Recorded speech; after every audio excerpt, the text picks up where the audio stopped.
ವಾರ್ತೆಯ ಮುಖ್ಯಾಂಶಗಳು. ಶಾಸಕರ ಸಹೋದರ ಲಿಂಗಪ್ಪ ಟಿ ನಾಯ್ಕ್ ನಿಧನಕ್ಕೆ ಸಂತಾಪ ವ್ಯಕ್ತಪಡಿಸಿರುವ ಸಂಸದ ವಿಶ್ವೇಶ್ವರ ಹೆಗಡೆ ಕಾಗೇರಿ. ಕೆಎಸ್ಆರ್ಟಿಸಿ ಬಸ್ ಮತ್ತು ಟ್ಯಾಂಕರ್ ನಡುವೆ ಭೀಕರ ರಸ್ತೆ ಅಪಘಾತ. ಅಧಿಕಾರಿಗಳ ಗೈರು ಹಾಜರು, ಸಭೆ ಮುಂದೂಡಿ ಬಿಸಿ ಮುಟ್ಟಿಸಿದ ಗ್ರಾಮ ಪಂಚಾಯಿತಿ ಸದಸ್ಯರು. ಟಿಎಸ್ಎಸ್ನ ಪ್ರಸಕ್ತ ಸಾಲಿನ ಲಾಭ 20.95 ಕೋಟಿ ರೂಪಾಯಿ. ಗೋಪಾಲಕೃಷ್ಣ ವೈದ್ಯ. ಬಸವರಾಜ್ ಕನಶೆಟ್ಟಿ ಎನ್ಎಂಪಿಎಸ್ ನೂತನ ಪಿಎಸ್ಐ ಅಧಿಕಾರ ಸ್ವೀಕಾರ. ಶಿರ್ಸಿ ತಾಲೂಕಿನ ದೊಡ್ಡನಳ್ಳಿ ಗ್ರಾಮ ಪಂಚಾಯಿತಿ ಸಭೆಯನ್ನು ಅಧಿಕಾರಿಗಳ ಗೈರು ಹಾಜರಾತಿಯಿಂದಾಗಿ ಗ್ರಾಮ ಪಂಚಾಯಿತಿ ಅಧ್ಯಕ್ಷರಾದ ರಾಜೇಶ್ ಮಡಿವಾಳ್, ಸದಸ್ಯರಾದ ರಘು ನಾಯ್ಕ್ ಬ್ಯಾಗದ್ದೆ ಸೇರಿದಂತೆ ಅನೇಕ ಸದಸ್ಯರು ಮುಂದೂಡುವ ಮೂಲಕ ಬಿಸಿ ಮುಟ್ಟಿಸಿದರು. ಅಡಿಕೆ ಬೆಳೆಗಾರರ ಜೀವನಾಡಿ ಸಂಸ್ಥೆಯಾದ ಶಿರ್ಸಿಯ ದಿ ತೋಟಗಾರ್ಸ್ ಕೋಆಪರೇಟಿವ್ ಸೇಲ್ ಸೊಸೈಟಿಯು ಪ್ರಸಕ್ತ ಸಾಲಿನಲ್ಲಿ 20,95,00,000 ರೂಪಾಯಿ ಲಾಭ ಗಳಿಸಿದೆ ಎಂದು ಟಿಎಸ್ಎಸ್ ಅಧ್ಯಕ್ಷ ಗೋಪಾಲಕೃಷ್ಣ ವೈದ್ಯ ತಿಳಿಸಿದರು. ಅವರು ಟಿಎಸ್ಎಸ್ ಕೇಂದ್ರ ಕಚೇರಿಯಲ್ಲಿ ನಡೆಸಿದ ಸುದ್ದಿಗೋಷ್ಠಿಯಲ್ಲಿ ಮಾತನಾಡುತ್ತಾ 2024-25ನೇ ಸಾಲಿನ ವಾರ್ಷಿಕ ಸರ್ವಸಾಧಾರಣ ಸಭೆಯು ಸಂಘದ ಪ್ರಧಾನ ಕಚೇರಿಯಲ್ಲಿ ಸೆಪ್ಟೆಂಬರ್ 23ರಂದು ಬೆಳಗ್ಗೆ 10 ಗಂಟೆಗೆ ನಡೆಯಲಿದೆ ಎಂದರು. ಸುದ್ದಿಗೋಷ್ಠಿಯಲ್ಲಿ ಟಿಎಸ್ಎಸ್ ಉಪಾಧ್ಯಕ್ಷರಾದ ಎಂಎನ್ ಭಟ್ ಉಪಸ್ಥಿತರಿದ್ದರು. ಒಂದು ಪರ್ಮಿಷನ್ ಬೇರೆ ಮರು ಲೆಕ್ಕ ಪರಿಶೋಧನೆ ಆಯಿತು. ಮರು ಲೆಕ್ಕ ಪರಿಶೋಧನೆಯಲ್ಲಿ ಸಾಕಷ್ಟು ಹಣದ ಅವ್ಯವಹಾರ ಹಾಗೂ ಆಕ್ಷೇಪಣೆ, ನ್ಯೂನತೆಗಳು ಹೇಳುವಂತಹ ಆ ಶೀರ್ಷಿಕೆ ಅಡಿಯಲ್ಲಿ ಹಿಂದಿನ ಆಡಳಿತ ಮಂಡಳಿಯವರು ನಡೆಸಿದಂತಹದ್ದು ಮತ್ತು ಹಿಂದಿನ ಸಿಇಒ ನಡೆಸಿದಂತಹ ಎಲ್ಲ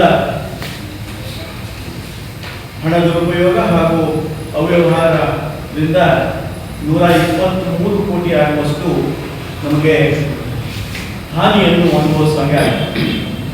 ಕಾರಣ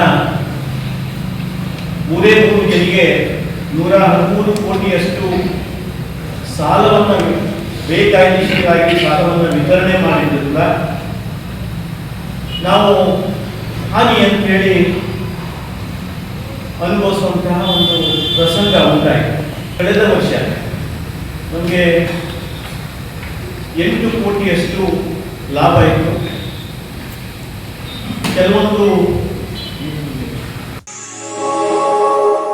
ಶಿರಸಿ ಸಿದ್ದಾಪುರ ಕ್ಷೇತ್ರದ ಶಾಸಕರಾದ ಭೀಮಣ್ಣ ಟಿ ನಾಯ್ಕ್ ಇವರ ಹಿರಿಯ ಸಹೋದರರಾಗಿದ್ದ ನಿಂಗಪ್ಪ ತಿರುಕಪ್ಪ ನಾಯ್ಕ್ ಹೃದಯಾಘಾತದಿಂದ ನಿಧನರಾಗಿದ್ದಾರೆ. ಮಳಲ್ಗಾಂವ್ ನಿವಾಸಿಯಾಗಿದ್ದ ಮೃತರು ಪತ್ನಿ, 3 ಪುತ್ರರು ಹಾಗೂ ಅಪಾರ ಸಂಖ್ಯೆಯ ಬಂಧು ಬಳಗದವರನ್ನು ಅಗಲಿದ್ದಾರೆ. ಕರ್ತವ್ಯದ ನಿಮಿತ್ತ ಬೆಂಗಳೂರಿನಲ್ಲಿದ್ದ ಶಾಸಕರು ಸಹೋದರನ ಸಾವಿನ ಸುದ್ದಿ ತಿಳಿದ ಬಳಿಕ ತಕ್ಷಣವೇ ಶಿರಸಿಗೆ ಹೊರಟಿರುವ ಬಗ್ಗೆ ಮಾಹಿತಿ ಲಭ್ಯವಾಗಿದೆ.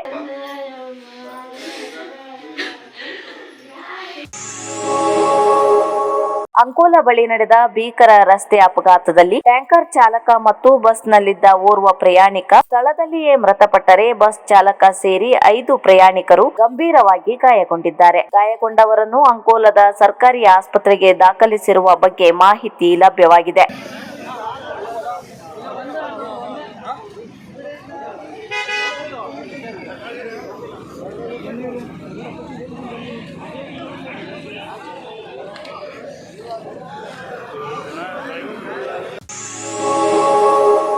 ಉತ್ತರ ಕನ್ನಡ ಜಿಲ್ಲೆ ಶಿರ್ಸಿ ತಾಲೂಕು ಶಿರ್ಸಿ ನಗರ ಹೊಸ ಮಾರುಕಟ್ಟೆ ಠಾಣಾ ಪಿಎಸ್ಐ ಆಗಿ ಬಸವರಾಜ್ ಕನಶೆಟ್ಟಿ ನೇಮಕಗೊಂಡಿದ್ದಾರೆ. ಅವರು ಸಂಜೆ ಅಧಿಕಾರವನ್ನು ಸ್ವೀಕರಿಸಿದರು. ಈ ಹಿಂದಿನ ಪಿಎಸ್ಐ ರತ್ನಾಕುರಿ ಅವರನ್ನು ಮಂಗಳೂರಿಗೆ ವರ್ಗಾಯಿಸಲಾಗಿದೆ.